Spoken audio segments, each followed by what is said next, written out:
We're sitting in positive territory, over 11 billion rand passing through the market, and you would have thought a few days down the line, after the dramatic political scenarios that are playing out in the Eurozone, here we are, we're sitting back in positive territory. Is it here to stay? It's enough to give anyone an ulcer the way this market it goes up and down and all over the place. But yeah, you're correct. We had a couple of days of sell-off at the moment. A few support levels technically were reached on our market and other overseas markets. We saw a little bit of those fears abate, and therefore some buying came in again. Like I keep on saying, there's a lot of money out there waiting to find a home in this market, but there are a lot of push and pull factors that keep people on edge with regards to, is it the right time now? Do we wait a month or so? So it's a bit difficult. I think what we still need to keep on the top of our minds that Greece and France have new governments. They're not leaving the euro right this moment. There's still a lot of discussions that have to occur.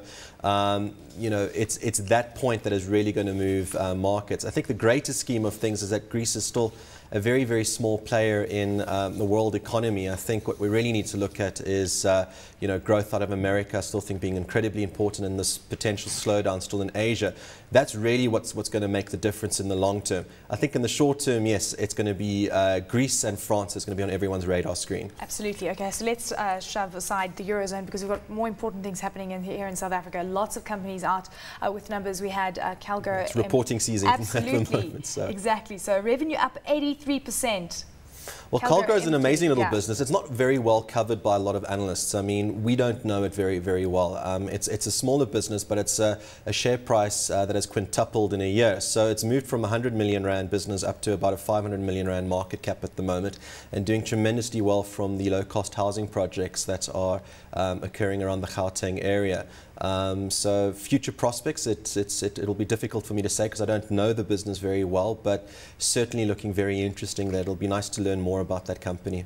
And in fact, it's actually moved from the Altex to the main board. Yes, so, that is right. Also peaking a bit of interest. So you don't have exposure to this company? Well, we don't research it, so we don't really have exposure to it at all. Unfortunately, it would be nice to go back in time a year and buy it at a rand and see it at 5. I'm going to be speaking to the CEO in just a bit, so you can tell us what he thinks. Yeah. Okay, we also had Afrimat out with results. Of course, we just had the CEO in headline earnings per share up around 17%. It's looking good. Ready mix still slightly under pressure there, but overall, Nicholas, I mean, it's looking like a positive story. It is. It's looking a little bit stronger. I mean, I remember when Afrimat listed in 2006, amongst the hype of all the construction companies. Construction could never go wrong, or any companies related to that. It came off tremendously. It's not struggling, but it's in a very, very tough market at the moment. Personally, we're not interested in being in that space, so we haven't really looked at it, and we're not looking at picking up any Afrimats at the moment. Anglo Gold has also been quite an interesting story. Yes, that surprised to the upside. That was quite a nice number to look at. I think what was interesting is that a lot of gold companies have shared tremendous value the last 3 to 4 months. I mean, in Anglo Gold's case, we're down to a 3-year low.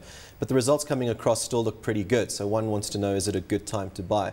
I think what we need to look at is, where's gold going to be, a couple of years down the line, specifically from a South African perspective. Now, Anglo Gold Ashanti has definitely positioned themselves outside South Africa, but a good third of their volume comes from South Africa. And it's that area that's really, really putting the brakes on share price movement at the moment. We saw volumes come off tremendously from the South African operations, as well as costs going through the roof there. And I think that's just a fact of South Africa in general at the moment. Gold production overall for the month of March was down 11.6%. Absolutely. So volumes are down, but costs are up.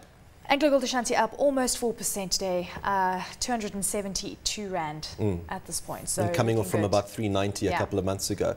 Technically, it's bounced off about 250. You could probably see a move to 300. That's what the technical guys are looking at the moment. Fundamentally, there's some research out there that points to 390 again being fair value for the stock. I think we need to be a bit more realistic about that and understand that gold is a very, very volatile commodity and a very volatile thing to invest in. And Anglo American is up around 1.6%. A little bit of a bounce as well. 283. I know that stock has been interesting to watch over the last while. Resources have actually been doing quite well, and I watched the local currency. It's because the rand has weakened slightly. It went above 8. It's now oscillating around that level. This is going to be the game changer. Well, this is big talk about resources being good value at the moment. It's the only sector currently. It's actually underperformed the last year. I mean, we're looking at an index that is down from about 54,000 points, the resource top 20 down to about 46, 47,000 points.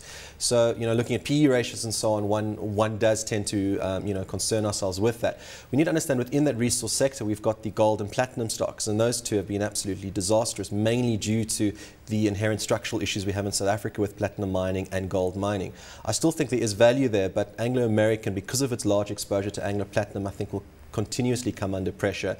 And Billiton, because of it being the whipping boy with regards to GDP world growth coming under pressure, is going to certainly see a little bit of an issue. But I think having a look at companies like Sasol, Exxaro and Kumba, I think if those still give you opportunities, those are the ones that I would look at within the resource top 20 space to be involved in. I wouldn't go too heavily into my Anglos and Billiton at the moment, and I would look at gold on a short-term perspective, and I'd still stay away from the platinum companies currently. I don't think it's time to buy platinum. Very quickly, what about Old Mutual out with numbers as well? Saw that as well. Also surprised to the upside. They've consolidated those shares now, paid out a fantastic dividend at the moment.